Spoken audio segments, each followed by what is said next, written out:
So there I was. I was a professor at the University of California in San Diego at the Scripps Institution of Oceanography. And my job was to teach, but also do research on the impacts of humans in the ocean. And one day, I realized that all I was doing was writing the obituary of the ocean. I was describing how ocean life was dying with excruciating detail, but not working on a cure, not offering a solution. And that day, I decided to quit academia and dedicate my entire life to conservation, to try to bring back the riches of the ocean. Having been born and raised in the Mediterranean, my baseline of what's natural was very poor. But then we went to Kingman Reef in the Central Pacific, 1,000 miles south of Hawaii. And as soon as we jumped in the water, as soon as the bubbles cleared, was a magnificent, thriving coral reef. And we realized this is the ocean of 1,000 years ago. This is what the ocean used to look like. The goal of Pristine Seas is to protect the most intact places in the ocean, the wildest places, the most pristine places in the ocean, before it's too late, before fishing destroys them. To do that, we have developed a unique model combining exploration, scientific and economic research, and strategic communication.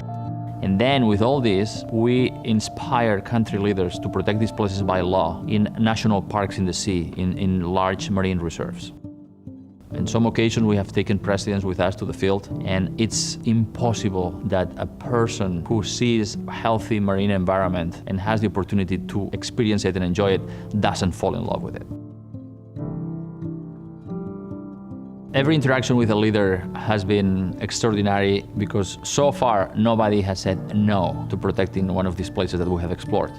We have been to 25 places in the last 10 years. 19 of them are already protected in a total area that is larger than half the size of Canada.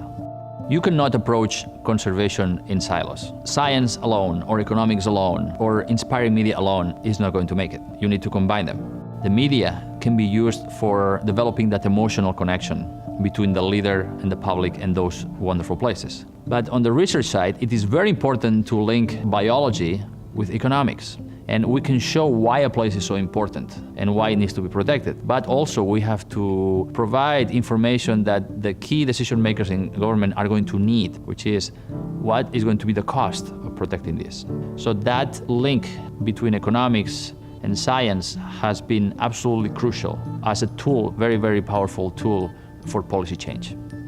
The science tells us that we would need half of the ocean protected. How are we going to get there? Well, let's start by 30% of the ocean protected by 2030. That's our next goal.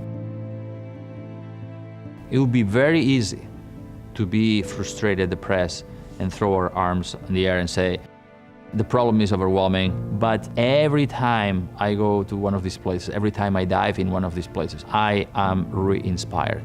I realize that we cannot let this go. Now, this is part of our heritage. We need to save what has not been destroyed.